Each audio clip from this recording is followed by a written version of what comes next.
Step into the year 1000 AD, the peak of the Viking Age. Longships carved across the seas, villages hummed with the sound of axes and hammers, and markets brimmed with furs, silver, and stolen treasures. In smoky halls, kings feasted beneath carved beams, while outside, farmers tilled the earth, and slaves bore the weight of labour. It was an age of gods and battles, of trade and terror, of life both brutal and brilliant. Stick around, because you'll discover fascinating details that bring the Viking world to life like never before. The year was 1000 AD, and the north was alive with change. Frost hung in the fjords, the smoke of hearths drifted skyward, and the sound of oars creaked across the water. When the world stood at a crossroads between the hammer of Thor and the cross of Christ, between the wild freedom of raiders and the order of kingdoms yet to come, a longship slid into shore, its crew weary from weeks at sea. A Viking man jumped into the shallows, salt stiff in his beard, his boots sinking into black sand. Behind him, a boy clutched a shield as big as his chest, eyes wide with both fear and wonder. On the beach, women tended fires and laid out Viking food flatbread, dried fish, and ale passed from hand to hand. The world was harsh, but every hearth, every ship, every saga was a promise that life here would endure. And life was never still. In Norway, families quarrelled at the hearth, one son baptized in the new faith, another raising a cup to Odin. In Iceland, a skald bent low over calfskin, writing down the stories once only spoken, feuds, voyages, heroes who defied gods and kings. In Dublin, traders counted silver coins under watchful eyes, their markets heavy with furs, weapons, and the groans of slaves. The Viking child, growing up in these places, learned early that the world was wide, and that his destiny might lie far beyond the farm where he was born. For the sea was the true road. Crews rode into fog and storm, chasing birds and stars to guide them west. Some returned with tales of lands rich with timber and grapes. Others never came back at all, their names remembered only in sagas. To the east, Swedish adventurers drifted down wide rivers, their dragon prows gliding through forests until they reached cities glittering with Byzantine gold. Southward, Danish fleets struck at England once more, their raven banners carried on the wind, their axes heavy with promise of conquest. This was the Viking world at the edge of the millennium, raw, restless, and alive. It was not just battles and raids, but families, farms, markets, and stories. It was a time of endings, with old gods fading into shadow, and beginnings, with new realms and new faiths taking root. To live, then, was to live in motion, always pulled forward by the horizon, never content to remain in one place. And so begins the journey through the Viking time, where every wave, every hall, every clash of steel tells part of the saga. The year 1000 was not the close of an age, but the height of it, and the world would never be the same. The sea stretched endless, grey and heaving, as the longship pressed forward into waters no man had charted. Salt stung the eyes, wind howled in the ears, and every stroke of the oar carried the crew farther from the world they knew. Beyond the horizon lay the unknown, and in the year 1000, the Vikings were the ones daring enough to chase it. The men huddled close, cloaks stiff with spray, their bellies filled with little more than Viking food, dried fish hard as leather, curdled milk sharp on the tongue. Still, their spirits held, for each man believed he was part of something greater, a voyage into the edge of the world. When gulls wheeled overhead, cries echoed across the deck. The birds were a sign of land, a whisper of salvation to men who had rowed until their hands bled and their strength ran thin. By day they followed the flight of birds and the roll of waves, by night the glitter of stars across the heavens. The helmsman, steady at the tiller, murmured the secrets passed down from fathers and grandfathers, the way the swell of the sea told direction, the way the wind carried the smell of distant forests. A Viking child who grew to manhood at sea learned these lessons early, for one mistake could cast a crew into the endless deep. Weeks passed, storms struck, and still they pressed on. Some ships turned back, broken by the fury of the ocean, but others found new lands rising from the mist. Iceland with its fire and ice, Greenland with its cruel mountains, and further still, shores thick with trees and rivers rich with salmon. Each discovery was more than survival, it was hope.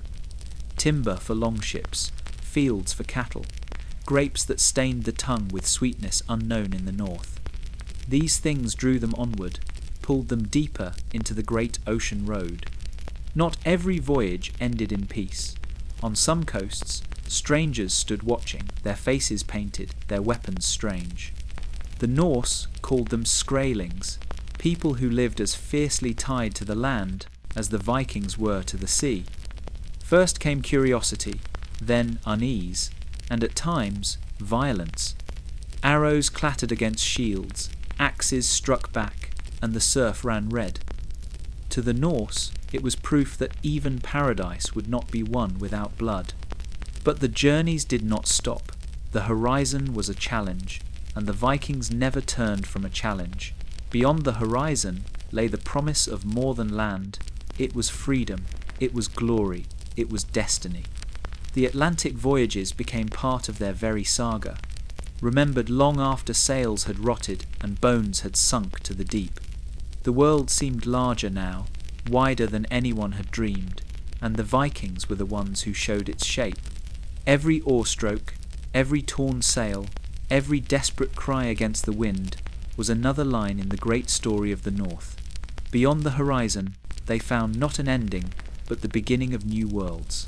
The wind carried a different scent that day, milder, softer, rich with pine and earth. When the longship creaked into the shallows, the men stared in wonder. Before them stretched a land unlike the hard coasts of Greenland or the barren rocks of Iceland. Forests rose thick and tall, their trunks straight as masts, their branches whispering in the breeze. Rivers shimmered with salmon, meadows rolled green to the horizon, and vines heavy with grapes wound wild among the trees. Leif Erikson stepped ashore and named it Vinland the Good, for no land seemed more blessed. The men staggered from the ship, weary from weeks at sea, and their feet sank into soil that promised life. Fires were lit, shelters raised, and the scent of roasted fish filled the air. A Viking child here might grow up strong and fat on milk and meat, rather than scrawny from hunger as in the hard lands they had left behind. Viking food, usually dried or salted until it cracked like bark, was now fresh and plentiful, pulled straight from rivers and forests. For a moment, it seemed they had stumbled into a gift from the gods. But the land was not empty. From the tree line came figures slender, quick, and wary. The sagas call them Skraelings. Their weapons were of wood and bone, yet their numbers were many. At first, there was curiosity. Gifts were exchanged, trinkets for furs, laughter carried across the clearing. For a short time, it seemed that peace might grow between them, but suspicion lingered, and fear sharpened it into something darker. One morning, arrows hissed from the woods, thudding into shields. Men shouted, axes flashed, and the cries of the Skraelings rose fierce and high. Blood stained the grass, and though the Norse fought bravely, they knew they were outnumbered. The dream of Vinland soured in an instant. To settle here meant endless war, and even the bravest Viking man knew when the odds were hopeless. So the decision was made. The land was good, better than any they had known, but it would not be theirs. The longship was made ready, sails stretched once more, and Vinland slipped back into the mist behind them. The men carried stories home instead of riches, tales of forests vast enough to build 1,000 ships and rivers fat with fish. Leif's discovery was remembered not as a conquest, but as a glimpse of what lay beyond. And though the colony failed, the memory of Vinland lived on. In smoky halls, skalds recited the tale, their voices filling the air with the promise of a land that might have been. For the Viking child who listened, wide-eyed, Vinland became legend, a place of endless forests and fierce battles, a land waiting at the edge of the world. Vinland the Good was not lost. It was simply beyond their grasp. Yet its story became part of the great saga of the North, proof that the Vikings had sailed farther than any before them, and that their hunger for the horizon could not be sated. The sea was cruel on the journey west, and the land that finally rose from the mists seemed as much a punishment as a promise. Jagged cliffs loomed, glaciers glittered like cold fire, and winds howled down the fjords with the bite of knives. This was Greenland, the land that Eric the Red had claimed and named, not because it was green, but because desperate men will follow hope when it is painted brightly enough. Greenland was no paradise, but Eric's cunning name drew settlers from Iceland and Norway, and so began the frozen colony. The first ships carried families as well as warriors. Cattle lowed in the holds, goats bleated, and women clutched their children close as the longships scraped against the rock-strewn shores. They built turf-walled halls that huddled against the cold, smoke curling into skies that seldom softened. The soil was thin, the growing season short, but men pushed their ploughs through it anyway, coaxing barley from frozen ground. Sheep and cattle grazed in narrow valleys, while hunters ranged far, spears poised for seal, walrus, and caribou. A Viking man in Greenland learned quickly that survival was not a gift, but a battle fought daily against nature itself.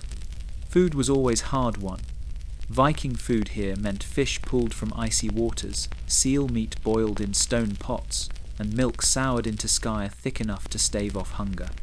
On rare occasions, when a ship brought grain or ale from Iceland, there was feasting, but most days, meals were plain and meagre. A Viking child born in Greenland grew up with ribs showing in winter, but with eyes hardened by the struggle to endure. For those who survived, the land forged strength like iron hammered on the anvil. At the heart of it all was Eric the Red himself, fierce in spirit and fiery in hair and temper. He ruled his settlement with the same authority he had once wielded as a chieftain in Iceland, before blood feuds and exile cast him across the sea. In his hall, men gathered around the fire, drinking ale by the light of seal oil lamps, boasting of hunts and voyages. Eric promised his people that Greenland would thrive, that their hardships would one day yield wealth and power. Whether they believed him or not, they had little choice but to follow, for there was no road back once the ocean lay behind them. Yet even in this frozen place, life found rhythm. Summer brought brief warmth when cattle were led to pasture and hay was cut for the long winter ahead. Autumn meant hunts for walrus, their ivory tusks destined to be traded far abroad, one of the few treasures Greenland could offer. Winter, dark and endless, was endured with stories, songs, and the telling of sagas. In the glow of the hearth, old men recited tales of Norway's fjords and Iceland's volcanoes, keeping memory alive for children who had never seen those lands. Still, doubts lingered. Storms swallowed ships that carried precious supplies, and hunger stalked the colony. Some whispered that Eric had tricked them, that Greenland was a name fit for a lie. Others believed that hardship was their fate, a trial sent by gods old or new. Whatever their thoughts, they stayed, for leaving meant death on the sea. Greenland did not give easily, but those who endured carved out a life as hard and unyielding as the land itself. From its icy fjords would come the next generation of voyagers, men like Leif Erikson, who would sail beyond Greenland's shadow to Vinland the Good. The frozen colony stood not as a paradise, but as proof of Viking defiance, a settlement clawed from the edge of the world by sheer will. The sea broke against black cliffs, and above them the earth itself seemed alive. Steam hissed from hot springs, lava fields stretched in jagged waves of stone, and snow-capped mountains glared down like watchful gods. This was Iceland, the land of fire and saga, a place born of fire beneath the sea and sculpted by ice above it. To the first settlers who came in their longships, fleeing kings, feuds, and exile, it was a harsh sanctuary, where freedom came hand in hand with hardship. The earliest Norse who landed on its shores saw a land untamed. Valleys rich with grass for sheep and cattle gave hope of farms, yet just beyond lay fields of ash and stone where nothing would grow. Volcanoes rumbled without warning, belching smoke and fire that swallowed homes whole. The winters were long and cruel, when frost gnawed through timber walls, and families huddled close around the hearth. Yet the men and women who settled here were strong enough or desperate enough to stay. A Viking man who broke from Norway's rule could carve his own life from this land, free from lords and kings. They brought with them animals, tools, and memory. Sheep and goats dotted the slopes, their wool and milk sustaining entire households. Cattle were prized, though many perished in the bitter cold. Horses, small but sturdy, carried men over the rough ground. Viking food in Iceland was simple but filling fish dried until it cracked in the hand, seal and whale meat boiled in pots of stone, and skyer thick as clay. In good years, barley grew enough to brew ale. In bad years, families chewed dried seaweed to keep hunger at bay. Every feast was an act of triumph over the land itself. But Iceland was more than a place of survival. It became a land of memory, where words had as much power as swords. With no kings to rule them, the settlers created the Althing, a great gathering in a valley where free men spoke, judged, and settled disputes beneath the open sky. Here, law was not handed down by a crown, but carried in the mouths of men, recited and remembered. Justice was fragile, often spilling into feuds, but it bound the people together in a way no foreign ruler could. And in the long winters, when storms raged and snow smothered the land, stories became lifeblood. Skalds recited tales by the fire, sagas of gods, of battles, of voyages across unknown seas.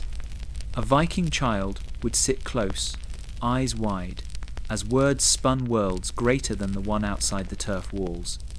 These sagas were first carried in memory, passed from tongue to tongue, but in time they were written on calfskin, preserving the deeds of men long after their bones had turned to dust. Iceland, though small and harsh, became the memory keeper of the Viking world. The land itself shaped its people.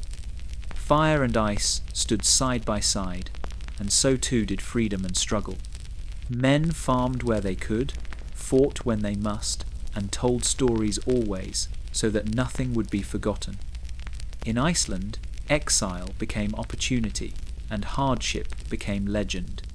The sagas born here carried the Viking spirit beyond time, echoing the voices of those who lived in a land as fierce and enduring as the stories they left behind. The Faroes rose suddenly from the restless ocean, a scattering of rocky islands where cliffs plunged straight into the sea and winds howled without mercy. To most men, they seemed inhospitable bare ridges, thin grass, and skies that rarely cleared of mist. But for the Vikings, these lonely outposts became stepping stones between Norway, Iceland, and beyond. What others saw as desolation, the Norse saw as opportunity. The first longships to nose into Faroese inlets found not empty land, but strange figures already living among the rocks. They were Christian hermits, pale and ragged, who had fled the world, seeking solitude with their God. They dwelled in stone huts no larger than a sheepfold, eating shellfish and roots, their days filled with silence and prayer. To the new arrivals, these men were curiosities, weak in body, yet stubborn in spirit. Some Vikings spared them, letting them keep their lonely cells. Others drove them away, for the sea kings came not for prayer, but for pasture, and the Pharaohs would yield what little they had to those willing to take it. Grass grew in narrow valleys, enough for sheep and goats, and soon the hills rang with the bleating of herds. A Viking man here became as much shepherd as seafarer, watching his flocks graze on slopes where only seabirds dared land. Wool was spun into thick cloth, strong enough to ward off the biting winds. A Viking child grew up among puffins and gulls, learning to climb cliffs for eggs and to steady himself against gales that never seemed to rest. But it was the sea that truly sustained life. Fish swarmed in the cold waters, and men cast nets heavy with cod and herring. Whales, when they stranded upon the shore, were a gift from the gods. Entire villages gathered to butcher them, their blubber boiled into oil, their bones carved into tools, fences, even beams for houses. Viking food in the Faroes was plain, but vital fish dried on racks until hard as stone, whale meat stored for winter, milk turned into skyer and cheese. There was little surplus, but enough to endure. Life here was harsh, yet it bred resilience. Turf-walled halls were built low into the earth to withstand the gales, their smoke holes glowing in the long night. Inside, families huddled around fires, fueled by driftwood and whale oil, telling stories of greater lands. Men spoke of Iceland's volcanoes, of Greenland's ice, of Norway's deep fjords. For many, the Faroes were not an end, but a pause, a resting place on the road to wider worlds. But for those who stayed, the islands became home, as much a part of the Viking story as any kingdom. And always, the longships came and went. From these rocky harbours, fleets pushed westward, toward Iceland, Greenland, and beyond. The Faroes became a crossroads, a tether between the old homeland and the frontiers of discovery. Though small and barren, they were vital to the web of voyages that defined the Viking Age. The Faroes were rock and whalebone, sea and wind, a place where life clung stubbornly to the edges. Yet, out of this desolation grew strength. The Vikings who lived here were hardened by hunger and storm, their spirits as unyielding as the cliffs themselves. And in their halls, warmed by whale oil lamps, they were bound together by the same thing that bound all Norse across the seas, the will to endure and the endless hunger for what lay beyond the horizon. The Shetlands rose from the grey sea like scattered stones, their cliffs sharp and winds forever restless. For the Vikings who first reached them, these islands were the first footsteps west, a place to pause between Norway and the unknown. The longships slipped into narrow bays, their dragon heads glistening with spray, and men stepped ashore onto land where green slopes met black rock. To them, the Shetlands were more than a refuge from the storm, they were a beginning. People already lived there, hardy folk scraping a living from sheep, fish, and the thin soil. Their homes were simple, their lives bound to the land. When the Norse came, they came not as passing raiders, but as settlers. Some locals fought, others yielded, and in time the two peoples blended. Viking men brought wives and kin, and soon halls of timber and turf rose beside older huts of stone. A Viking child might hear both Norse and local tongues around the hearth, growing up in a world where bloodlines mingled and cultures fused. The land itself offered little luxury. The soil grudgingly bore barley, enough for bread and ale, while sheep dotted the hills, their wool spun into thick cloth to guard against the gales. Viking food here was plain but filling: dried fish, seal meat, bread from the meagre harvest. The sea remained the true wealth, yielding cod, herring, and sometimes whales driven ashore by storms. Men turned to it daily, their longships not only for raids, but for survival, carrying them between the isles to fish and trade. Life was not without hardship. The storms struck suddenly, tearing sails, smashing boats against the rocks. Winter lingered long, driving families indoors where smoke stung the eyes and hunger gnawed at bellies. Yet in the long dark, voices rose in story. Sagas were told of gods and heroes, mingled with tales of the Shetlands themselves, where the old spirits of the land whispered alongside the new. A Viking child listened wide-eyed, knowing his home was part of something larger, a world stretching far beyond the horizon. But the Shetlands were never meant to be the final destination. They were a stepping stone, a place to rest and to gather strength before pressing further south and west. From these harbours, longships launched toward the Orkneys, the Hebrides, and Ireland beyond. Yet the Shetlands held their place in the saga. They were the first bridge across the sea, the place where Norsemen set their mark on Britain's edge. By the year 1000, the Shetlands had become a land both Norse and native, shaped by mingled blood and shared hardship. Graves of Viking men lay beside those of the islanders, stones etched with runes standing where older monuments had once ruled. The Shetlands were no longer just windswept isles. They were proof that the Viking tide had reached Britain's northern edge, and from there it would roll ever farther. The Orkneys emerged from the northern mist like green jewels scattered across the sea, their rolling hills ringed by cliffs and ancient stones. To the Norse, who steered their longships into the sheltered bays, the islands were more than a refuge. They were a kingdom waiting to be claimed. Stone circles stood silent on the hillsides, echoes of an older people, the painted Picts, who had long dwelled here. But when the Norse came, the old ways gave way to new lords, and the raven banners rose above the land. The Picts fought bravely, their skin marked with paint, their spears flashing in the grey light. Yet the Norse came in strength, and once their halls were built and their herds grazed on the fields, the balance shifted.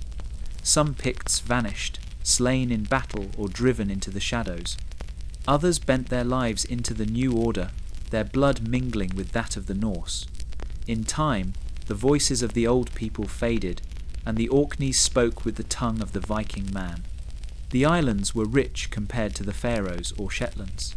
The soil yielded barley, enough for bread and ale, and sheep blanketed the hillsides, their wool spun thick against the cold.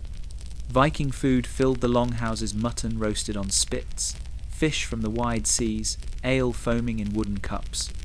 In the evenings, men feasted beneath smoky rafters, while women tended the hearths and children listened to tales of gods and heroes. For those who had carved their lives from harsher lands, the Orkneys felt almost like reward. Yet peace was never the whole story. From these islands, fleets launched into the mist, their dragon prows leading raids across the Scottish mainland and into the Irish Sea. The longships returned heavy with silver, cattle, and captives, wealth that filled the coffers of the Norse earls who ruled from their halls.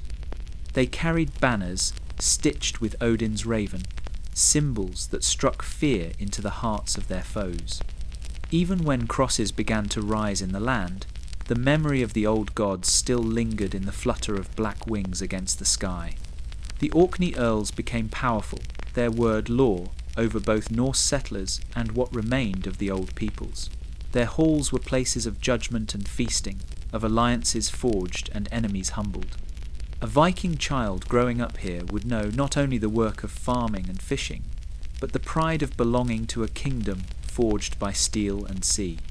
The sagas later told of men like Sigurd the Stout, who carried the raven banner into battle, uniting fear and reverence in equal measure. By the year 1000, the Orkneys were no longer a frontier, but a stronghold, a realm carved by conquest and ruled with iron. The painted Picts had left their monuments, but it was the Norse who now held the land, their ships ruling the waves, their banners snapping in the wind. Raven banners in the mist, the image became the mark of the islands, a sign that the Viking age had claimed yet another corner of the world.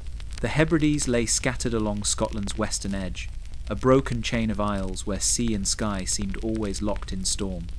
For centuries they had been the stronghold of Gaelic chieftains, their halls filled with poets, their warriors fierce and proud. But when the longships came slicing through the waves, the world of the Gaels changed.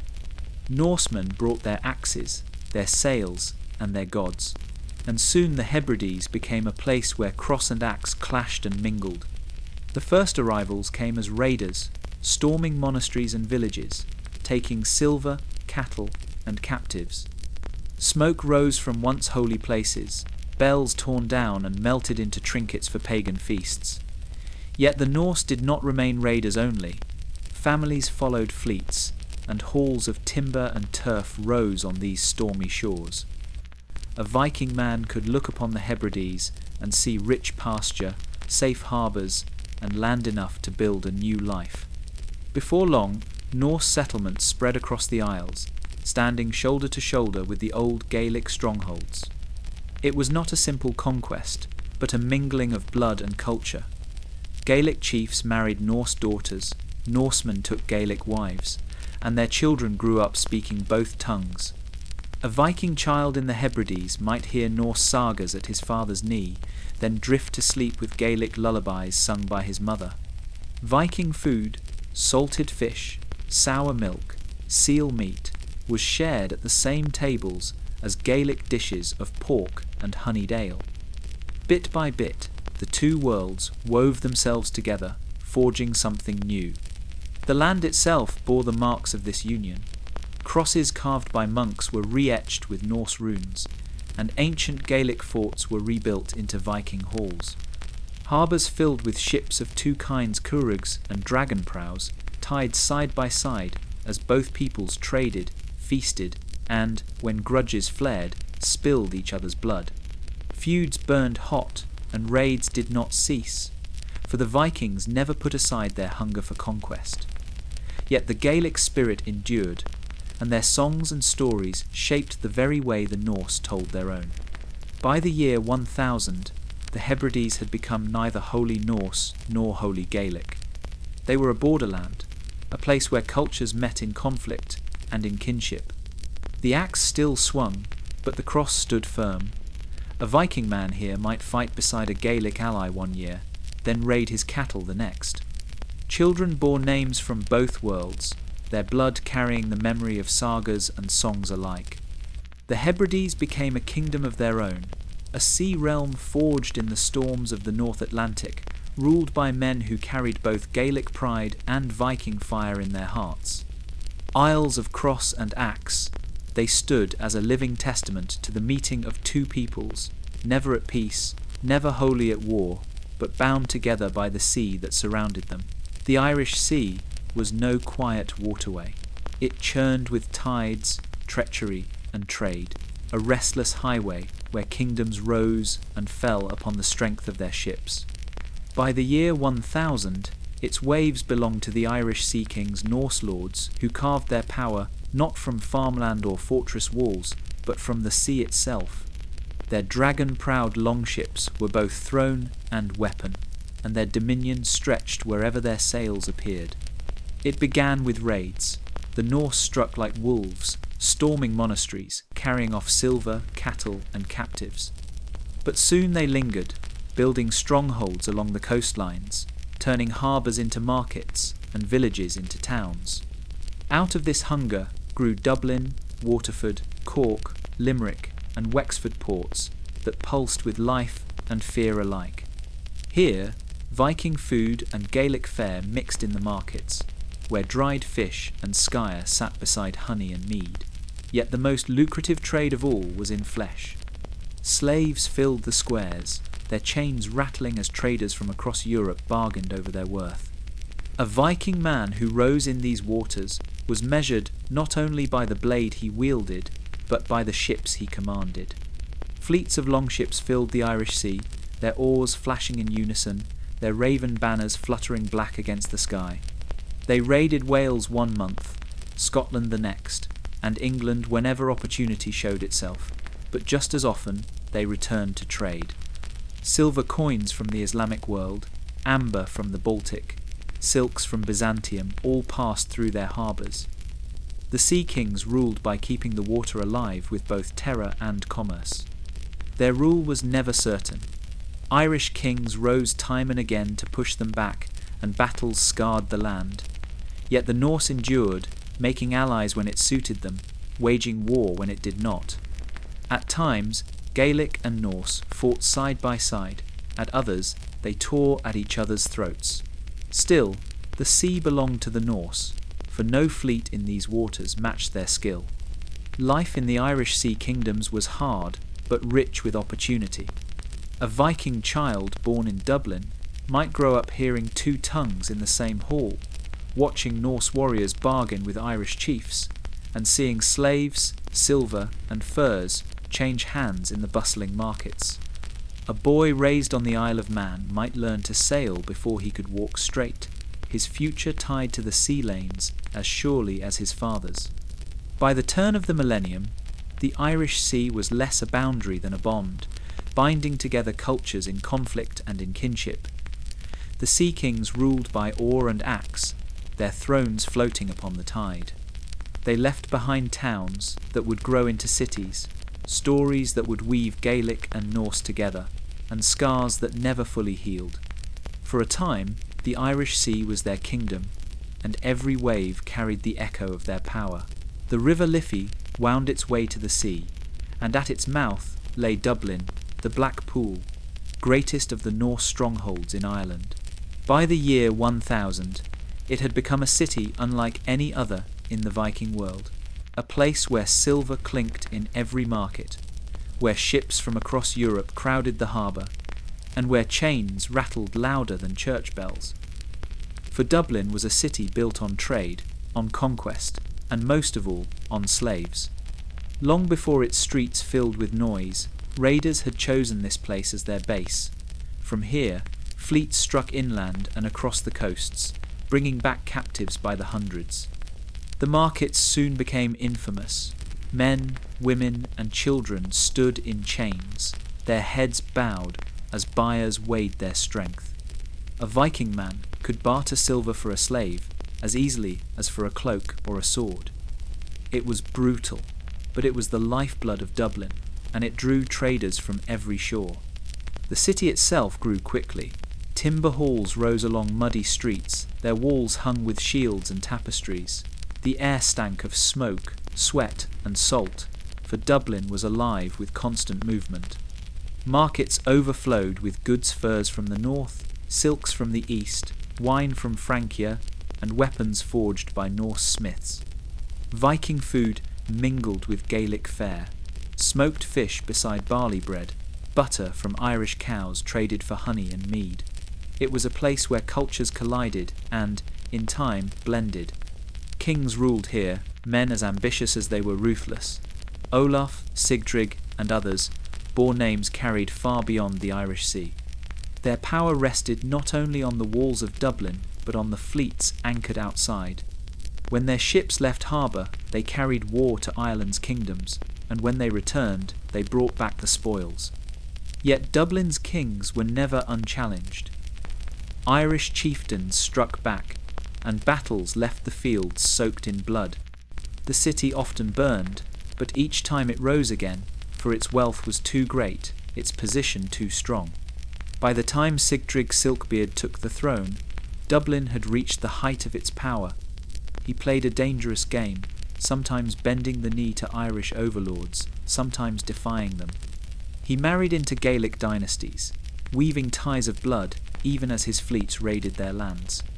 Under his rule, the city thrived, its coins stamped with Norse designs, its name carried as far as Francia and the Baltic. Yet even then, its enemies circled, determined to break Norse power in Ireland once and for all. To walk Dublin's streets was to see the Viking age at its most vivid, the clang of the smith's hammer, the cries of captives in chains, the laughter spilling from smoky halls, the scent of ale and sweat mingling in the air. A Viking child born here might grow up speaking both Norse and Gaelic, knowing no difference between the two. For Dublin was a place of mingled bloodlines. The Black Pool was rich and terrible, a city of silver and slaves, glory and grief. It was the jewel of Norse Ireland, and though its power would not last forever, its story became legend. The age of Norse power in Ireland was long and fierce, but by the year 1000 the tide was beginning to turn. For more than a century, Viking men had ruled the seas, their longships dominating the coasts, their kings seated in Dublin, Limerick, and Waterford. They had carved markets from marshes, raised halls upon conquered ground, and filled their coffers with silver and slaves. But Ireland was no passive land, and its native kings were not content to bow forever. Out of the green hills rose a man who would break the Norse stronghold, Brian Boru. Brian was no heir to ancient dynasties.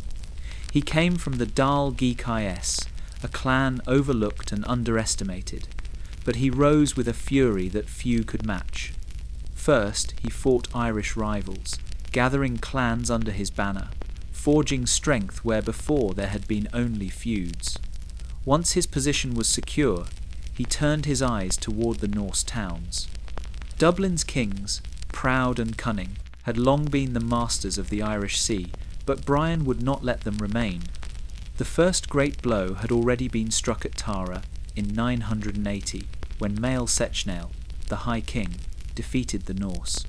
But Brian pressed further, and one by one the Norse ports felt his hand. Fleets that had once terrorized the coasts now bent to him, their power checked by a man who refused to be cowed. Dublin still rang with silver and Viking food filled the markets, but its rulers no longer acted with the freedom of old. They paid tribute, their thrones balanced on Brian's will. Yet the Norse were not erased, they endured, stubborn as ever. Sigtryg Silkbeard, last of Dublin's great sea kings, ruled with both guile and resilience. He bent to Brian when forced, then broke free when the chance appeared. He forged alliances abroad, reaching even to the Isle of Man and the Orkneys, gathering support for the battles to come. The Viking man still walked proudly in Dublin's streets, still raised his cup in smoky halls, still boasted of voyages and raids. But beneath the pride lay unease, for the age of Norse supremacy was crumbling. The reckoning came in 1014 at the Battle of Clontarf. The fields outside Dublin shook beneath the tread of armies, Norse and Irish, clashing in a storm of iron. The raven banners rose, shields locked, axes swung, and cries of fury echoed above the din. The Norse fought like wolves cornered, their blades biting deep, and the Irish met them with equal ferocity. When the day was done, the ground was red with blood, and Brian himself lay slain, yet his death sealed the fate of Norse Ireland. The Sea Kings had been broken, their strength shattered, their power never to recover. Still, the Norse did not vanish. Their towns endured, their trade thrived, and their blood mingled with that of the Irish. A Viking child born in Ireland after Clontarf would grow up in a world no longer ruled by Norsemen, yet still marked by them, by the coins they minted, the walls they raised, and the stories they left behind. The fall of Norse Ireland was not a clean ending, but a transformation. The raven banners were lowered, but the scars and the memory remained. Dublin would never again be the throne of Sea Kings, yet its very existence was proof of the mark the Vikings had left upon the Emerald Isle. Their age of rule had passed, but their legacy endured. The mouth of the Seine had once echoed with the splash of oars, and the war cries of raiders, longships gliding upriver to plunder Frankish towns and monasteries. But by the year 1000, those raiders had become something different. Their leader, Rollo called Hrolfr in the sagas, had struck a bargain with the king of the Franks generations earlier, land in exchange for peace. Out of that pact was born Normandy, and the descendants of Rollo, the sons of the Sea-Wolf, grew not as pirates, but as lords. Rouen became their stronghold, its markets buzzing with trade, its halls ringing with the voices of warriors who now called themselves dukes instead of chieftains. Timber halls gave way to stone keeps, and men who had once rode at the oar now rode at the stirrup, armoured like the Frankish knights they imitated. A Viking man here no longer launched raids from the prow of a longship, but thundered across fields on horseback, lance in hand. Yet beneath the steel and the trappings of feudal law, the old Norse fire still burned. Normandy was a land of mingling blood. Norsemen took Frankish wives, and their children grew up between two worlds, raised in the Christian faith, yet carrying the restless spirit of their seafaring forebears. A Viking child in Normandy might kneel in church at dawn, then listen at night to sagas whispered by his grandfather, tales of Odin, Thor, and voyages across the whale road. Even as Latin words filled their mouths, runes still scratched their way into stones and memories. The land itself gave them strength. Fertile fields yielded wheat and wine, rivers carried trade deep inland, and harbours welcomed ships from England, Ireland, and beyond. Viking food, mingled with Frankish fair ale, and salted fish set beside wine and soft bread. Wealth flowed into Norman coffers, and with it came ambition. The sons of Rollo were no longer content with survival. They sought power to rival kings. Still, the spirit of the raider lingered. Though sworn to the Frankish crown, the Normans were not loyal subjects. They sheltered Viking fleets, gave safe harbour to sea kings still prowling the coasts, and looked outward for conquest. Their loyalty shifted with the wind, and their hands were always on their swords. They were as quick to rebel as they were to obey, their dukes ruling with iron will to keep the land from fracturing. By the year 1000, Normandy was no longer a wild frontier but a rising force. Its warriors were trained from birth, disciplined in the ways of both knight and Norseman. They carried the ferocity of their ancestors and the cunning of their Frankish neighbours. The sons of Rollo had traded the dragon prow for the warhorse, but the hunger for land, for glory, for legacy had never dimmed. Normandy stood as proof of how the Viking spirit could change shape but never fade. From raiders they had become rulers, from outcasts they had become dukes. And soon, the sons of Rollo would carry their ambition beyond the Seine, shaking kingdoms and carving their names into the history of Europe. The land of Normandy, gifted to Rollo's descendants in exchange for peace, was never truly peaceful. By the year 1000, the dukes ruled with strength and ambition, their castles rising above rivers, and fields like iron fists clenched around the land. Yet beneath that order simmered unrest, for the men of Normandy were not tamed so easily. They were born of raiders, hardened by conquest, and bound by feudal law that weighed heavy on their shoulders. Blood and rebellion became part of Normandy's story, as much as ploughs and prayers. Life under the dukes was harsh. A Viking man who once had freedom upon the sea now bent his back to the land, owing labour and service to a lord whose authority was absolute. Fields were ploughed, rents paid, and military service demanded at the duke's call. A man who faltered faced punishments, grim and merciless hands struck off for theft, eyes gouged for treachery, bodies burned for rebellion. Fear held the land together, yet it also fed the flames of defiance. Rebellions broke out again and again, sparked by pride, hunger, or the simple refusal to bow. Bands of farmers rose with pitchforks and axes, while lesser nobles, hungry for power, rallied their men against the duke. Castles were burned, villages pillaged, and for a time, chaos swept through the valleys. Yet the dukes struck back with fury. Mounted knights thundered across the fields, lances lowered, scattering peasant bands like chaff before the wind. Those captured were shown no mercy. Executions were cruel and public, meant to remind the people that rebellion carried only one end. But out of this cycle of bloodshed came strength. Normandy hardened, its warriors drilled in discipline, its nobles bound together in loyalty and fear. Boys were trained from childhood to ride, to fight, to serve. A Viking child here did not simply learn sagas and the sea. He was raised to bear shield and lance, to fight from horseback, to serve a duke who demanded absolute obedience. The land became a forge, shaping its people into a warrior elite unlike any in Europe. In smoky halls, the memory of their ancestors was never far. Men still boasted of raids, of ancestors who had crossed the seas with dragon-prowed ships. But now those boasts mingled with new ones of castles taken, of lands seized, of lords slain in rebellion. The blood of the Vikings still flowed, but it had taken on a new form, tempered by feudal law and sharpened by endless conflict. By the year 1000, Normandy was feared not for its raiders, but for its knights, men who fought with the ferocity of the north and the discipline of the Frank. It was a land bound by harsh laws and brutal punishments, yet it was also a land rising in power.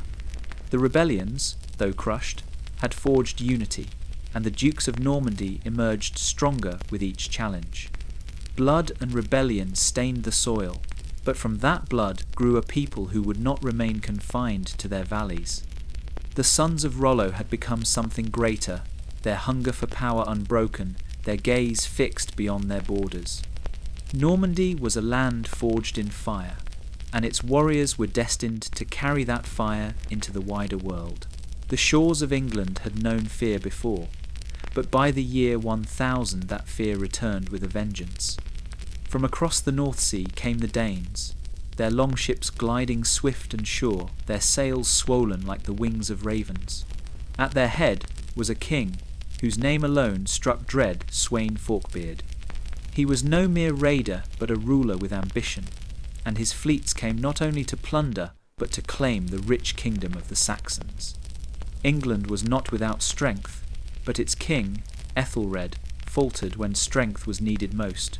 His counsellors bickered, his nobles betrayed him, and his armies scattered when danger loomed.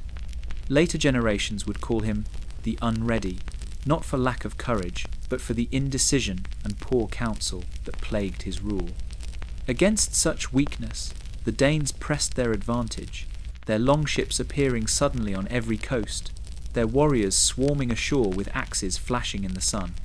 The English countryside was rich and tempting. Villages brimmed with cattle, markets with goods from across Europe, and monasteries still glittered with silver relics. A Viking man under Sweyn's banner tasted luxuries, rare in his homeland, soft bread, sweet honey, and ale, brewed thick and strong. Viking food once meant dried fish, sour milk, and seal meat, but in England the feasts were grander, the spoils greater. For every farmstead burned and monastery sacked, the Danes grew stronger and the English weaker. Ethelred turned again and again to tribute. Danegeld, the people called it gold and silver paid to buy peace.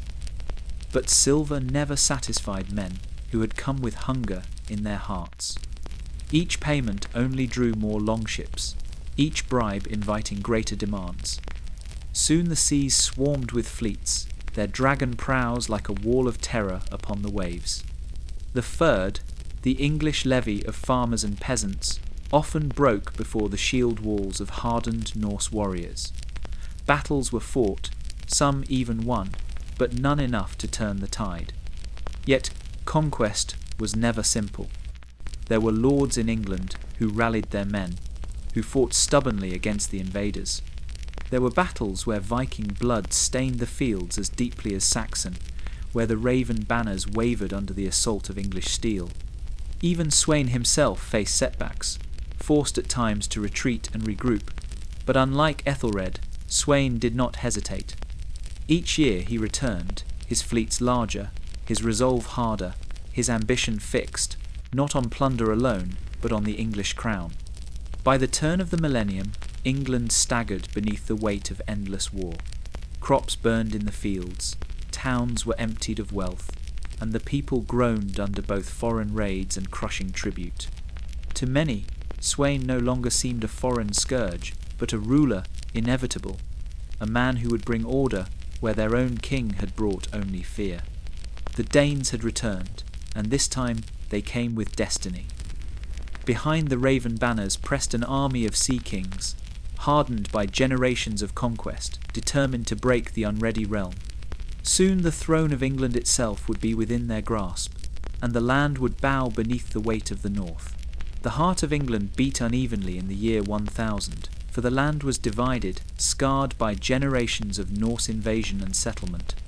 To the south, Saxon lords still ruled under the uncertain hand of King Ethelred, clinging to their wealth and traditions. But to the north and east stretched another England entirely, the Danelaw, a realm shaped by axe and longship, where the laws and customs of the Norse blended with those of the Saxons. Here, England was no longer one kingdom but two worlds, stitched uneasily together. The Danelaw was born in fire more than a century before, when the great heathen army swept across the land. Towns fell, fields burned, and Saxon kings bent the knee or were broken. From that conquest grew new settlements. Viking men claimed farms in fertile valleys, carved homesteads on riversides, and raised halls from timber taken from the woods. They did not vanish when battles ended, they stayed, ploughing the earth by day and boasting of raids by night. A Viking child born in these lands learned Saxon speech as easily as his mother's tongue, growing up in a world where two cultures overlapped. Daily life in the Danelaw carried a different rhythm. The markets brimmed with goods brought from across the sea, walrus ivory from Greenland, amber from the Baltic, silk from the east. Viking food mingled with English fare, salted herring beside roasted pork, bread shared with bowls of sour milk and skyer. Law itself bore Norse marks, for in these lands disputes were not only judged by Saxon codes, but by the Thing, the Norse assembly, where free men gathered beneath the open sky to speak their cases. The cities bore the strongest signs of change. York, or Jorvik as the Norse called it, thrummed with life, its streets muddy but busy, its workshops clanging with the sound of smiths hammering weapons and coins alike. Archaeologists would one day uncover thousands of objects from these days: combs carved from antler, coins stamped with Norse rulers' names, fragments of sagas etched in runes. But in the year 1000, Jorvik was not a relic, but a thriving hub pulsing with trade, where Norse merchants and Saxon farmers jostled side by side. Yet the Danelaw was not simply Norse or Saxon, it was something new. Bloodlines mixed as marriages bound conqueror and conquered, and children carried both heritage and name. Still, differences lingered. Saxon lords in the south muttered of northern lawlessness, while Norse settlers saw the Saxons as weak, their kings indecisive.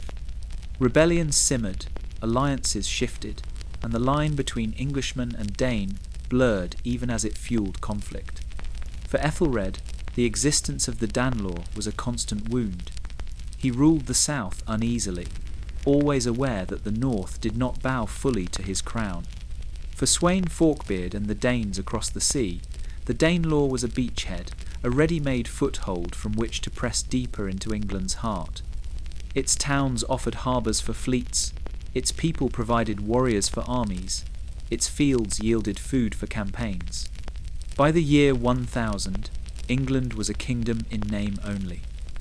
To walk its length was to cross borders of custom and tongue, to see Saxon churches standing beside halls where Norsemen still offered toasts to Thor. The Danelaw was both a division and a fusion, a reminder that England's story was no longer its own. It was a land split by conquest, bound together uneasily, and destined soon to be tested once more by the storm gathering over the sea. The summer sun glittered on the Baltic, but the sea that day promised only death. Olaf Tryggvason, King of Norway, stood tall upon the deck of his famed ship, the Long Serpent, its timbers gleaming with gilded carvings, its mast towering above the waves. He had carved his path through Europe with fire and faith, raiding from Ireland to Wendish shores, forcing Norway to bend knee not only to his crown but to the cross. Now, in the year 1000, his enemies closed in from all sides, and the sea itself became the stage for his last stand. Olaf had ruled with both sword and sermon. He smashed idols of the old gods, tore down temples, and plunged whole families into rivers for baptism, his zeal as fierce as his temper. Many had bent under his will, but many more hated him for it. Pagan chieftains, exiled jarls, even rival kings nursed grudges, and in time they joined forces to destroy him. At Svolder, where the sea narrowed between islands, the trap was sprung. As Olaf's fleet rode unsuspecting into the channel, sails appeared like storm clouds ahead. Sweyn Forkbeard of Denmark, Olaf Skirtkonung of Sweden, and Eric Håkonsson, the Jarl of Norway, all united against him. Their ships outnumbered his many times over, a wall of prows closing the path forward. Behind him there was no escape, only the long road to death. Yet Olaf did not falter. He laughed, the sagas say, and raised his shield, swearing to fight until the end. The battle began in fury. Arrows darkened the sky, thudding into shields. Grappling hooks bit into timbers as ships lashed together, turning the sea into a floating battlefield. Olaf's warriors fought like wolves cornered, axes and swords flashing in the sun, spears thrusting over the rails. The Long Serpent, largest and proudest of all Norse ships, became the heart of the storm, its deck awash with blood and spray. A Viking man at Olaf's side shouted prayers to Christ, while another cursed the enemies in Odin's name. Faiths clashed as fiercely as steel, but every man fought for survival. One by one, Olaf's ships fell, their decks taken, their crews cut down. Still the king fought on, his golden armour gleaming, his sword biting deep into foe after foe. The sagas tell that he stood tall at the prow, shouting encouragement, his voice carrying above the din. Yet numbers told their tale. The Long Serpent was boarded, its defenders driven back, its decks slick with blood. At last, with his warriors cut down around him, and defeat inevitable, Olaf made his choice. Rather than see himself dragged in chains before his enemies, he leapt into the sea. Golden armour flashed once, then vanished beneath the waves. Some said he drowned, others whispered he escaped, carried off in secret to live in exile. But to his foes, the battle was won, and to his people, Olaf became legend. The last stand of Olaf Tryggvason was not merely the fall of a king, but the end of an era. His death shattered Christian power in Norway for a time, and the old gods seemed to breathe again. Yet his story lived on, a saga of courage, zeal, and defiance upon the open sea. To the Northmen, he remained a figure larger than life, the king who leapt into legend rather than bow in defeat. The year 1000 marked not only the death of Olaf Tryggvason, but the rise of another figure whose name would thunder across the north, the Danish king Sweyn Forkbeard. Broad-shouldered, bearded, like the prow of a dragon ship, Sweyn had fought for decades to bend his world to his will. By cunning, by steel, and by relentless ambition, he would become the first true lord of the North Sea, uniting Denmark, Norway, and England under a single shadow. Sweyn's bloodline was strong. He was the son of Harald Bluetooth, the king who raised Denmark into a Christian realm, building fortresses and binding tribes under one crown. But where Harald had ruled with diplomacy and faith, Sweyn relied on fear and force. From his youth, he was a warrior leading raids, rallying jarls, and carving his claim upon the seas. His forked beard became a mark known from the Baltic to the Irish Sea, a sign that his fleet had come to collect its due. In Denmark, his power was absolute. The fields of Jutland yielded grain and cattle, the rivers carried trade, and the harbours bustled with longships ready for war. Viking food filled his feasts, platters of roasted pork, barrels of ale, salted herring stacked high. In his halls, warriors pledged themselves to his banner, eager for silver and land promised by his conquests. A Viking man in Sweyn's service knew that battles were plenty, rewards greater, and his king's ambition endless. But Denmark alone could not contain him. Sweyn turned his gaze outward, across the sea to Norway and England. The fall of Olaf Tryggvason opened the way, and soon the Danish king's ships dominated the fjords. Norwegian jarls bent to him, and for the first time, Denmark's power stretched across the whole of Scandinavia. Yet it was England that tempted him most, the richest prize of all, its fields green, its churches heavy with silver, its people weary under Ethelred the Unready. Time and again, Sweyn sent his fleets against England's shores. Villages burned, monasteries fell, and tribute poured into his coffers. But he was not content with plunder. Unlike his forefathers, who came and went with the seasons, Sweyn dreamed of a crown. The Danelaw already stood as a foothold, Norse law and blood woven into English soil. Now, he meant to make all of England his. The chronicles say his fleets were endless, sails blotting out the horizon, oars flashing like the wings of ravens. Shield walls crashed upon Saxon levies, and though resistance was fierce, it faltered before his relentless might. Ethelred's Danegeld bought only fleeting peace, for silver could never quench the hunger of men who sought kingdoms. Each payment returned heavier fleets, until the English began to see Sweyn not only as a scourge, but as an inevitable ruler. By the time the new century dawned, Sweyn Forkbeard had achieved what no man before him had. He ruled the seas as his domain. Denmark, Norway, and soon England bent beneath his will, and the North Sea itself became his highway, carrying wealth, armies, and power from shore to shore.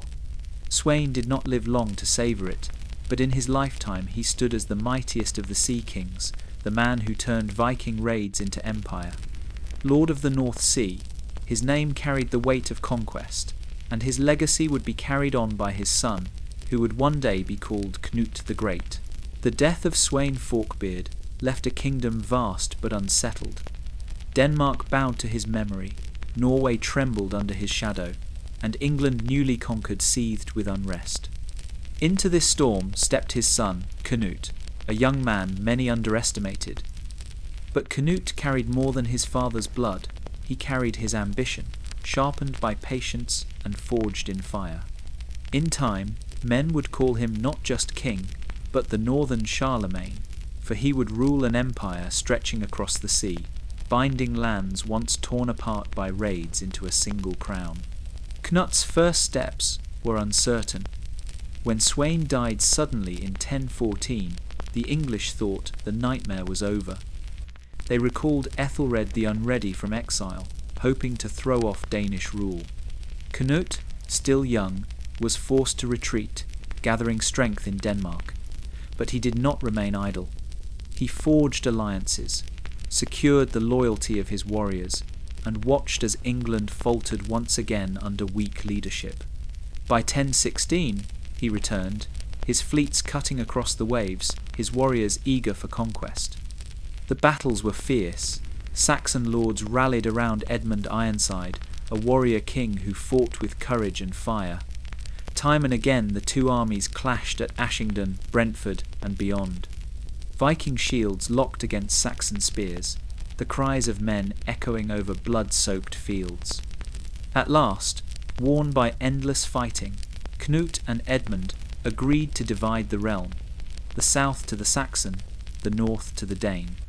Yet fate struck swift within weeks. Edmund was dead, and Knut claimed the crown entire. Now the Viking child, born of Sweyn Forkbeard, stood as King of England, master of the richest realm in the north. But Canute was more than a conqueror. Where others had ruled by fire alone, he ruled with both steel and law. He married Emma of Normandy, widow of Ethelred, binding Saxon and Norman blood to his own. He issued laws that respected English customs, even as he strengthened his Danish hold.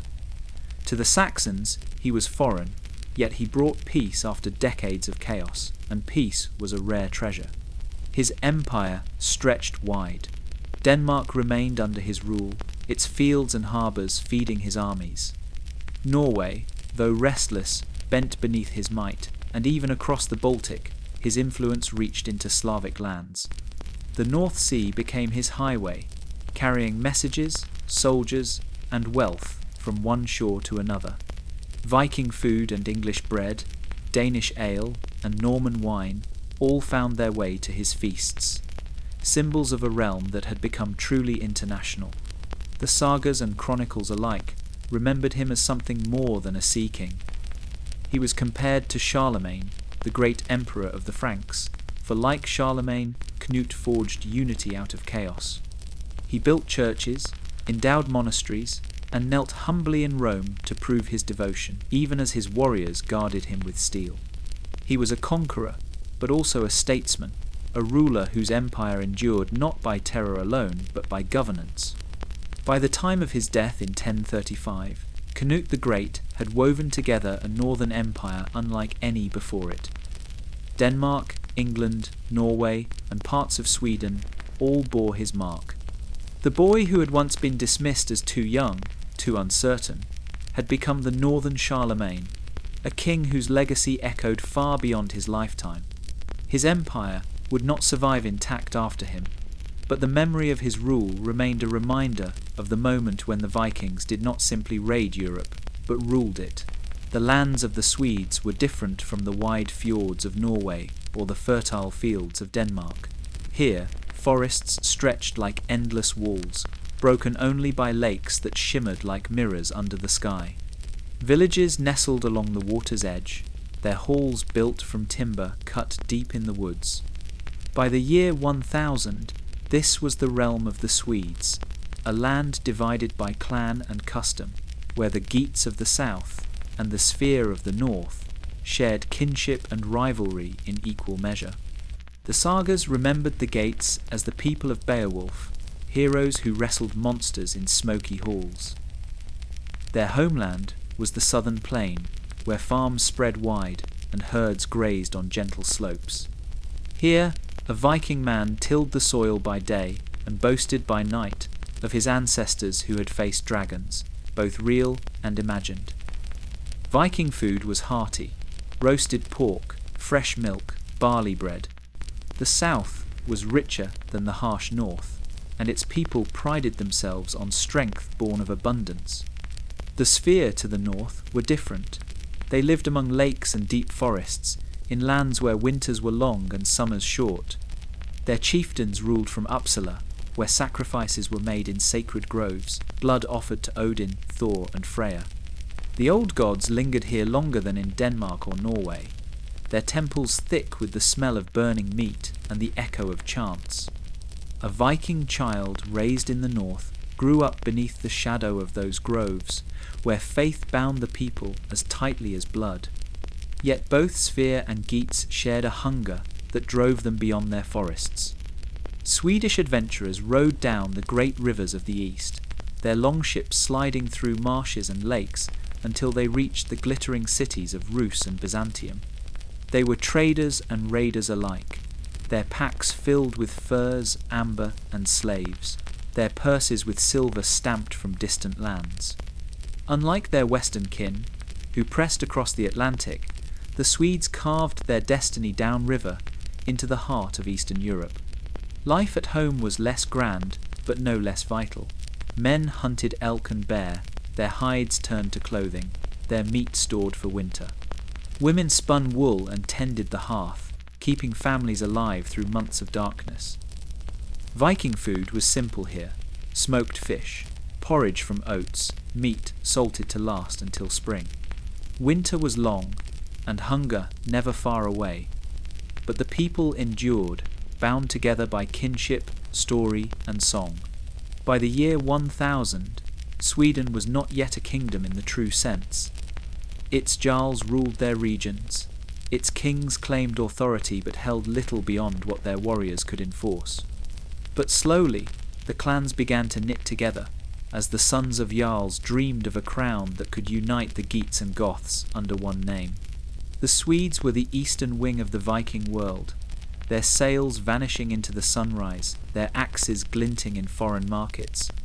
At home they lived between forest and field, between saga and sacrifice, in a land as harsh as it was beautiful. They were not yet one nation, but they were one people, bound by the fire of the north, and their story was only beginning. Far to the north, where the sun vanished in winter and lingered without end in summer, lay the pagan frontier Lapland and Finnmark. Here, the land was harsher than any farmstead in Denmark or fjord in Norway. Endless forests stretched dark and silent, reindeer roamed across frozen plains, and the seas teemed with fish and seals. By the year 1000, this wilderness was still beyond the grasp of kings, yet it was not empty. The Sami people lived here, hunters and herders who moved with the seasons, their lives bound to the reindeer and the spirits of the land. To the Norse, these lands were both a mystery and a prize. Traders and raiders alike ventured north, drawn by furs, hides, and walrus ivory treasures more valuable than silver in distant markets. A Viking man who braved the frozen seas of Finnmark might return with sledges of pelts or tusks worth a fortune, but he also risked storms that could splinter his ship and winters that could swallow him whole. Survival here was not certain, even for the hardiest. Encounters with the Sami stirred both wonder and fear. These people lived close to the land, their skill with bow and ski unmatched. They could melt into the forests like smoke, their arrows striking from unseen places. Norse sagas whispered of their sorcery of shamans, who spoke with spirits, who called winds to fill sails or storms to sink ships. To a Viking child raised on such tales, Finnmark was a place of awe, where the boundary between man and magic blurred. Yet there was trade as well as fear. Sami hunters exchanged reindeer hides and Arctic furs for iron tools, salt, and cloth. The Norse brought their own goods beads, weapons, and silver coins that carried the stamp of faraway kings. At times, the exchange was peaceful, sealed with shared food around the fire. Viking food, dried fish, salted meat, sour milk was strange to the Sami, just as reindeer milk and smoked venison were strange to the Norse. But both peoples learned to taste one another's world, if only for a night. Still, violence was never far. When trade soured, raiding began. Norsemen would strike Sami camps, seizing goods and captives, while Sami hunters ambushed them in turn, their arrows piercing through the dark. The frontier was a place where law could not reach, only strength and cunning. The Norse brought the hammer and the cross, but the Sami clung fiercely to their spirits and songs, unyielding in the face of change. By the year 1000, Lapland and Finnmark remained a frontier in every sense. The kings of Norway and Sweden claimed them, but their rule was little more than words carried on the wind. In truth, the land belonged to those who could endure it, the hunters who followed the herds, the families who huddled in turf huts through the endless winter nights, the wanderers who risked everything for the treasures hidden in its snow and sea. The pagan frontier stood as the edge of the Viking world, a place of danger and wonder, where old gods still ruled the forests, and where survival itself was the greatest saga of all. The Baltic Sea, ringed by forests and low-grey coasts, was its own world in the year 1000. Unlike the wide Atlantic or the green fields of England, here the waters were narrow, shallow, and treacherous, yet alive with trade and war. Longships slid across it like knives, their prows cutting through mist and spray, their crews shouting as oars struck in time. These were the Baltic raiders, the Eastern Vikings men, who carved their fortunes not on the western seas, but along the shores of Finland, Estonia, and beyond. From the islands off Sweden's coast, fleets set sail into the unknown east. They sought furs, amber, and slaves, goods more valuable than gold in the markets of Rus and Byzantium. A Viking man in these waters knew the dangers well. The sea was unpredictable, storms rising without warning, while the coasts were defended by people every bit as fierce as himself. Estonians and Curonians guarded their shores with as much pride as any Norse chieftain, their own ships swift, their arrows deadly. To raid here was no easy plunder, but a gamble of life and death. The sagas speak of battles fought on the sands of Saaremaa, where Eastern warriors met the Norse shield wall head-on. Victory was never certain, for the Baltic tribes were not weak. They had their own gods, their own songs of courage, and their own hunger for the spoils of war. Yet the Norse returned year after year, driven by ambition.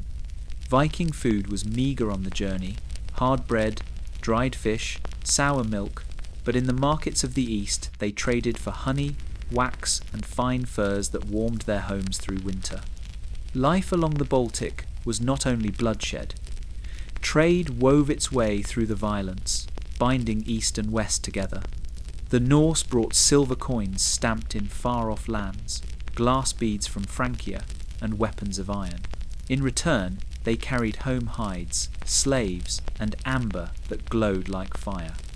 Markets swelled on the islands, where Norse and Baltic traders haggled beneath the same smoky skies. Sometimes bargains ended in feasts, sometimes in blood, but always the bond of commerce endured. To a Viking child in these lands, the Baltic was both playground and battlefield. He learned to fish in its waters, to steer a small boat through its waves, and to carry a spear when his kin raided the neighbouring coast. He grew up with tales of glory, of men who sailed not only west to Vinland but east to the great rivers that flowed into the unknown. By the year 1000, the Baltic had become more than a sea. It was a frontier, a testing ground, a crucible where Norse raiders met their equals and often bled for their gain. The Eastern Vikings were as fierce as any who struck England or France, but their fame was less sung, their victories less remembered.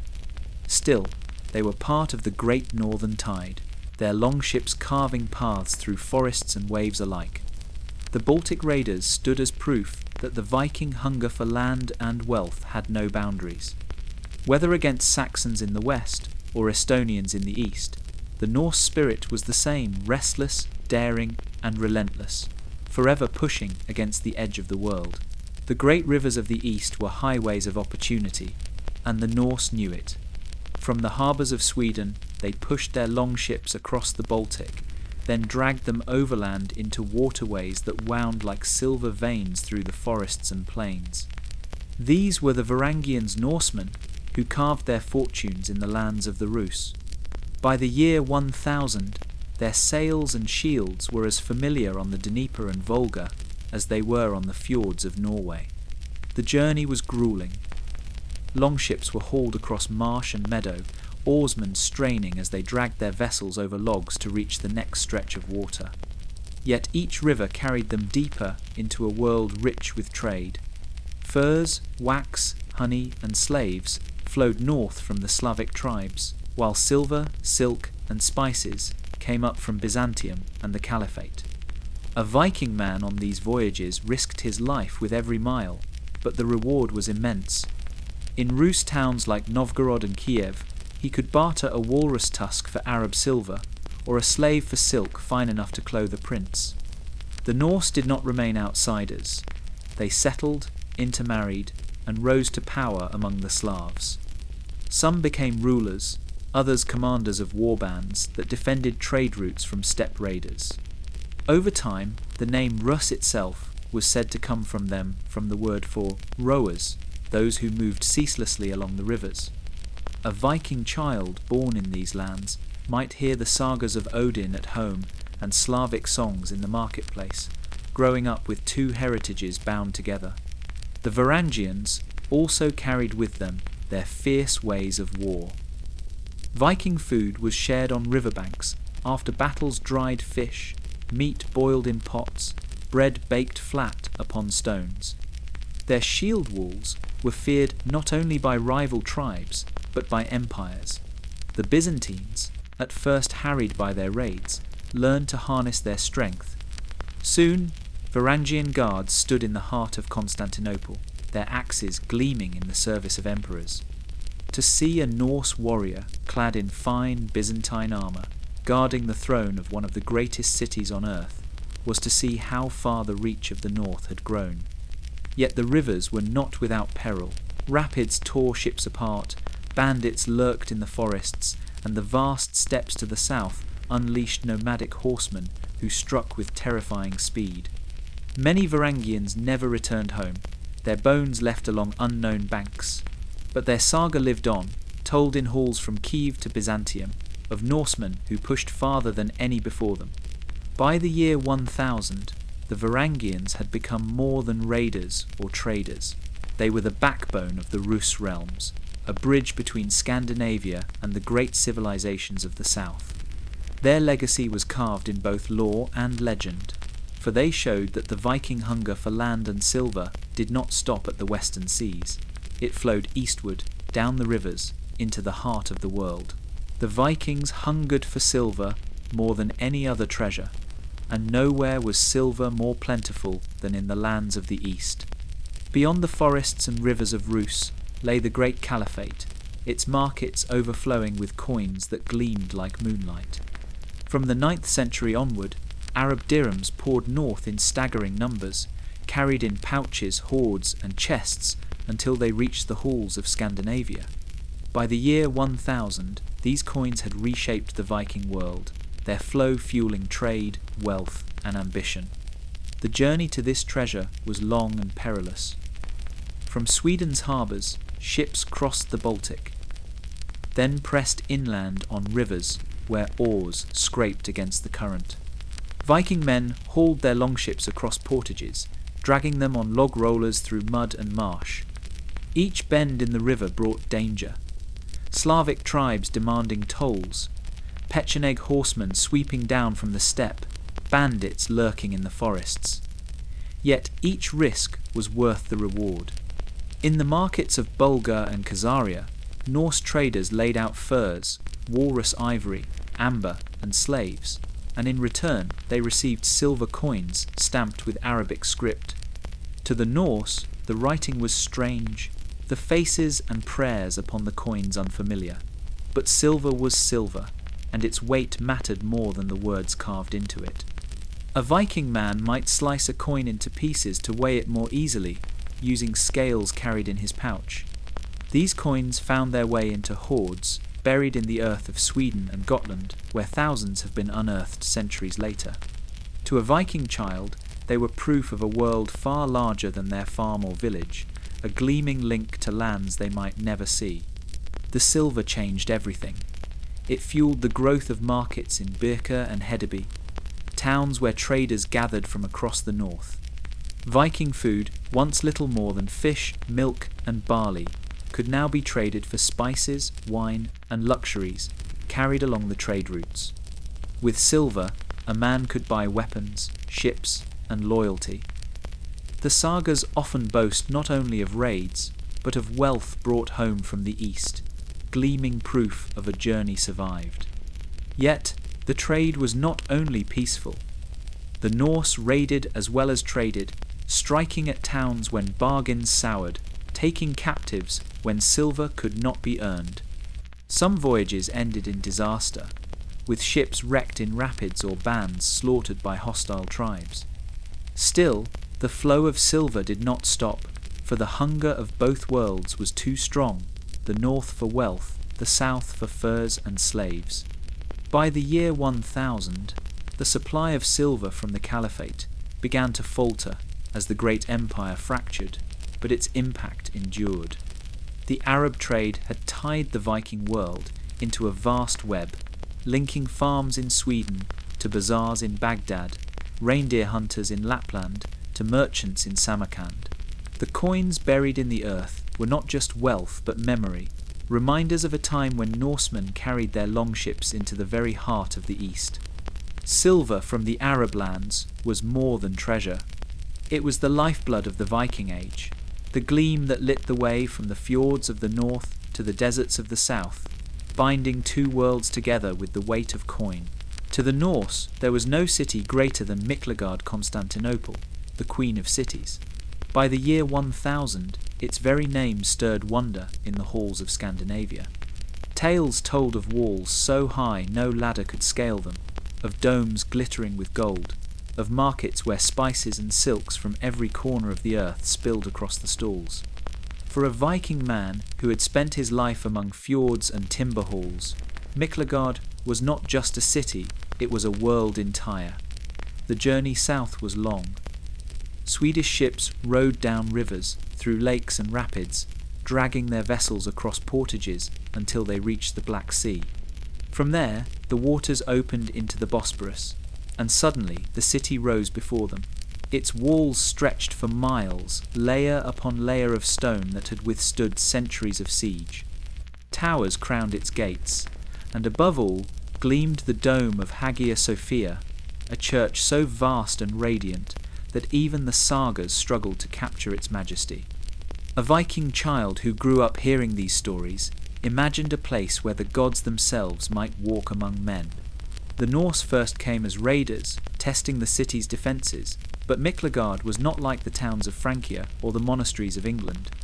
Its walls broke armies, its Greek fire burned ships to ash, and its people stood unbroken. Realizing the futility of conquest, the Vikings turned instead to trade and service.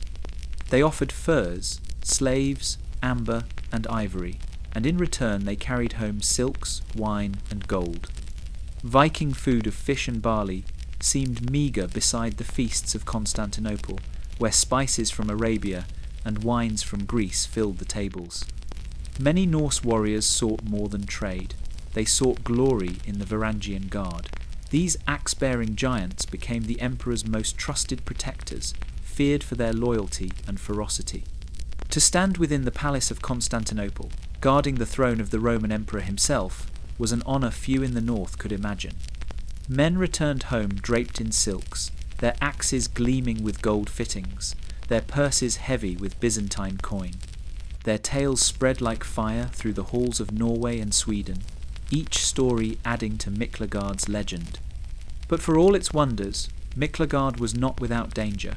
Its intrigues ran deep, its politics sharper than any sword.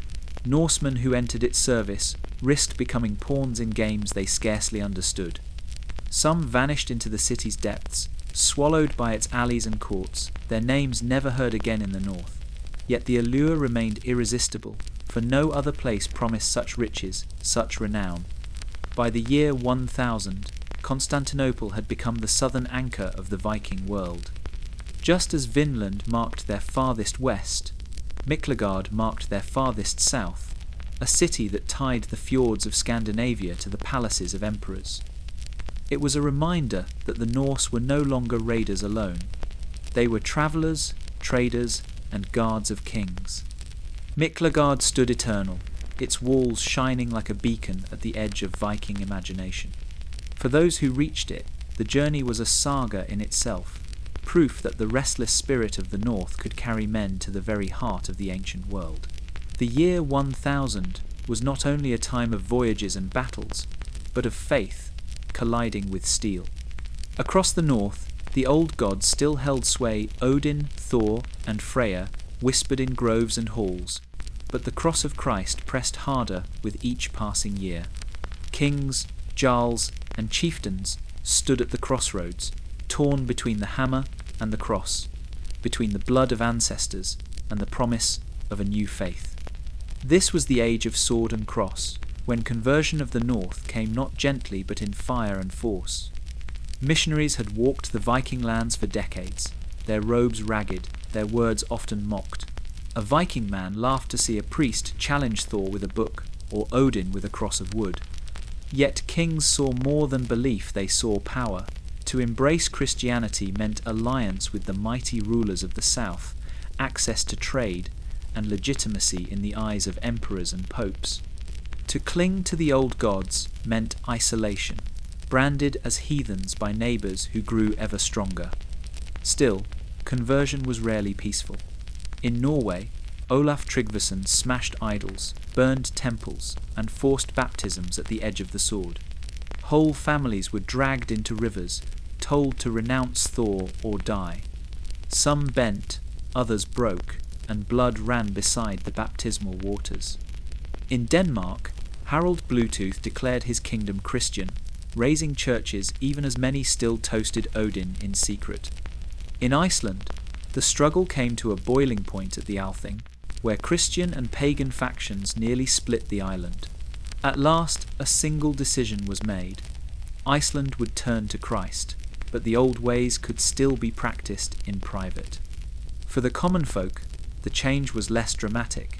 A Viking child might still grow up hearing stories of Thor's hammer cracking the sky, even as he was baptized and taught to pray before the cross.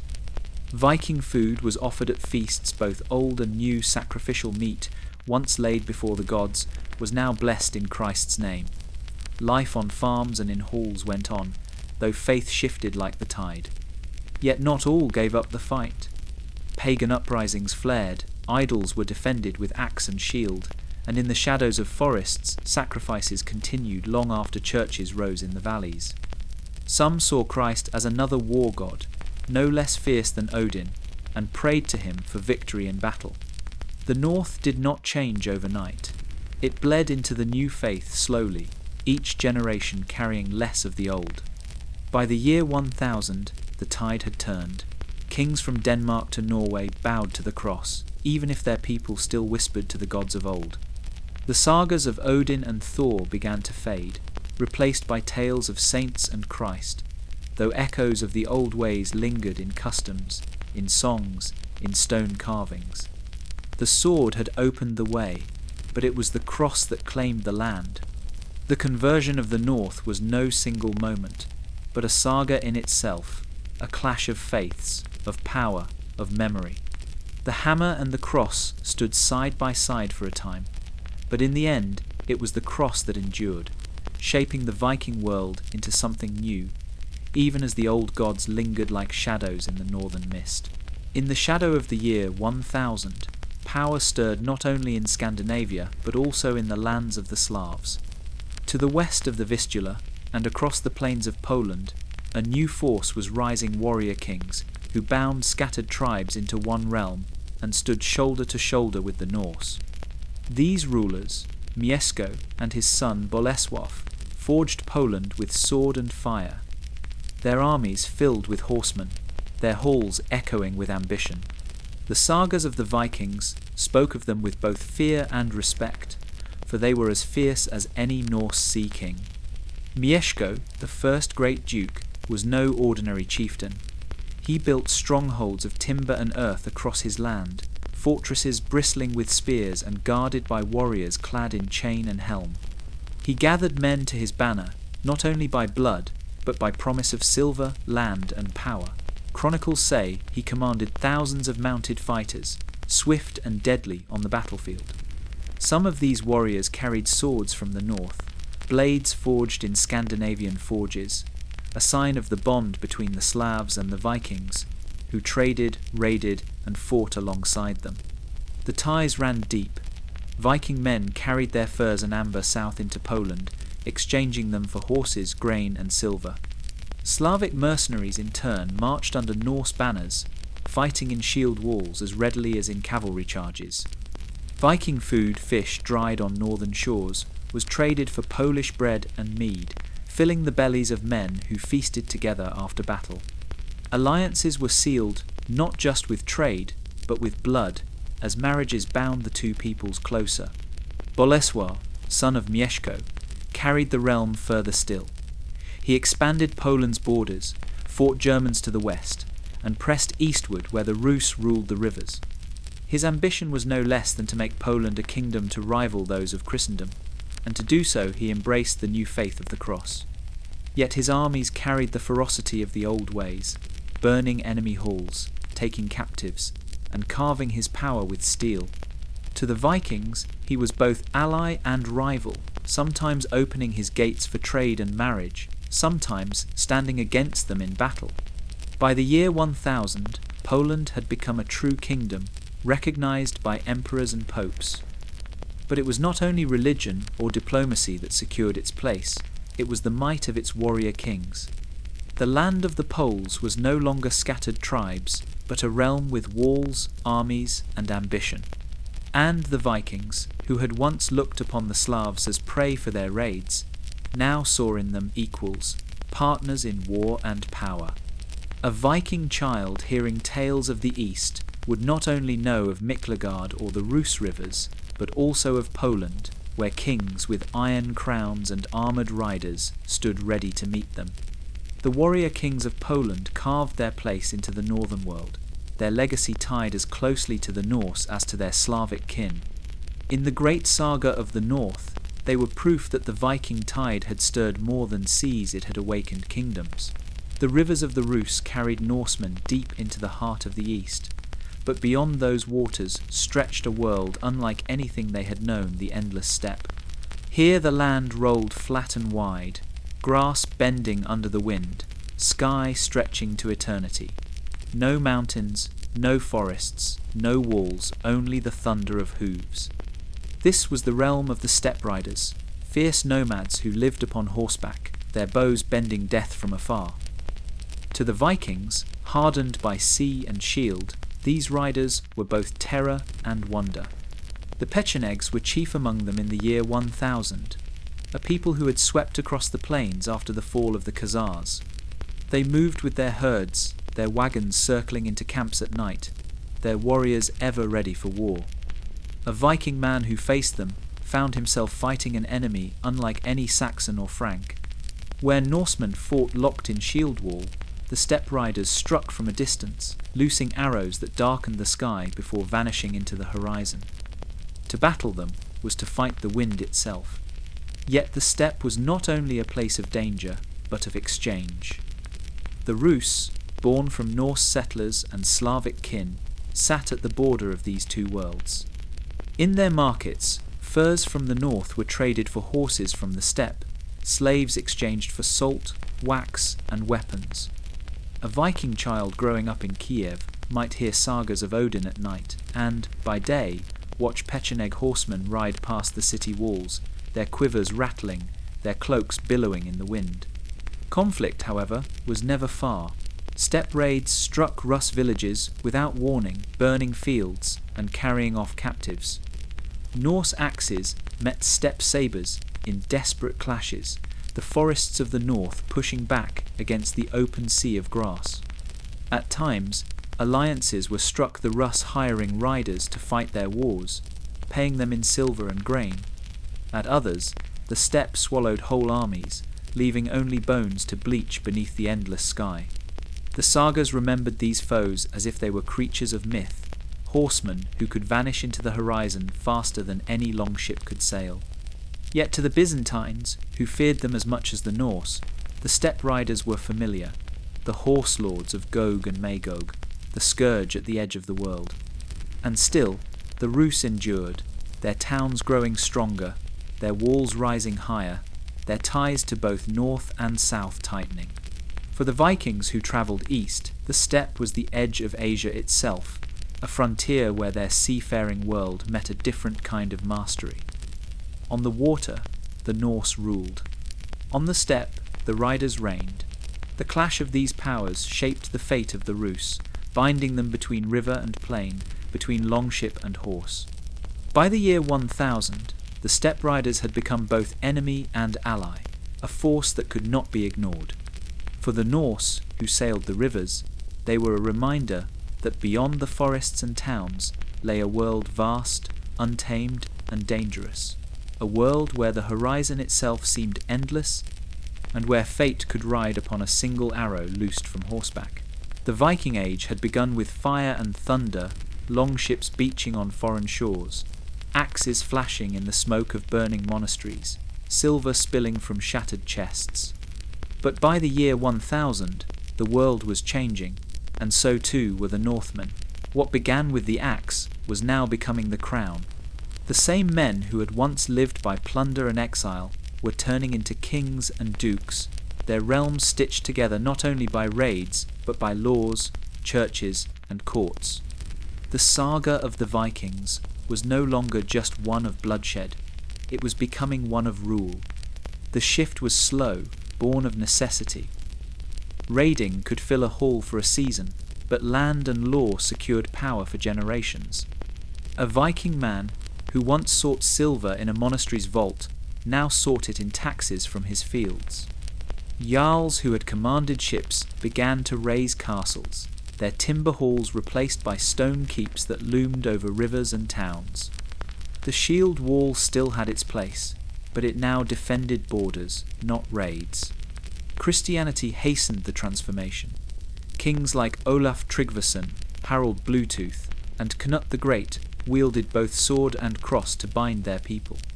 The old gods still lingered in groves and whispered in the sagas, but churches rose in their place, their bells calling the faithful to order. A Viking child baptized at the church door might still hear tales of Odin at his grandfather's hearth, but the crown rested now on the head of kings who claimed God's blessing. Viking food, once shared at sacrificial feasts for Thor and Freya, now graced Christian holy days, the old and new blending together at the hearth. Yet, the spirit of the North was not lost. The hunger for adventure still drove men outward into Rus, Byzantium, and even across the Atlantic to Vinland. But now, these journeys carried the weight of kingdoms. A warrior fought not just for plunder, but for a king, a church, a nation being born. Silver from the east and gold from the south no longer passed only through a chieftain's hand, but filled the treasuries of rulers who minted coins in their own names. This transformation was not without blood. Rebellions flared as old pagans resisted, as proud jarls chafed beneath kings who demanded obedience. But each rebellion crushed, each rival silenced, strengthened the crowns that replaced the axes. The Viking world, once scattered into clans and raiding bands, was knitting itself into kingdoms that would endure for centuries. By the turn of the millennium, the transformation was clear. Denmark stood united under Sweyn, and then Knut, Norway, began to bow to its kings, and Sweden, though slower, pressed toward unity. Normandy, once a haven of raiders, now raised knights who would one day conquer England. The axe had not been abandoned, it still hung at every warrior's belt, but it was no longer the only symbol of power. Crowns now glittered beside it.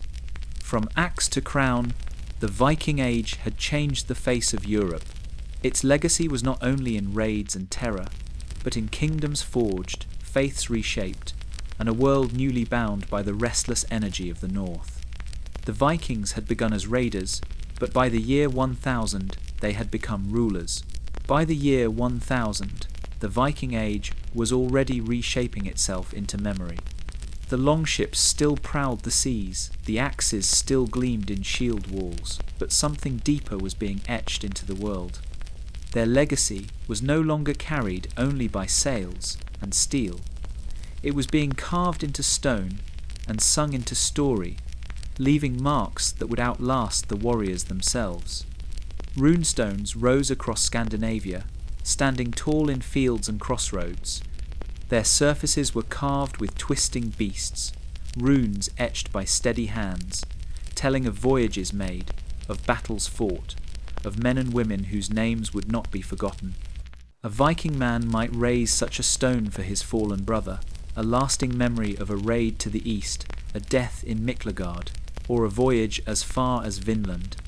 A Viking child could pass these stones and hear from his elders the stories behind them, learning his place in the chain of blood and honour.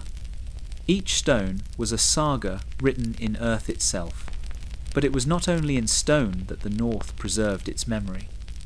Stories flowed like mead in the smoky halls, carried by skalds whose voices bound generations together. They sang of Odin's wisdom, Thor's hammer, and the trickery of Loki.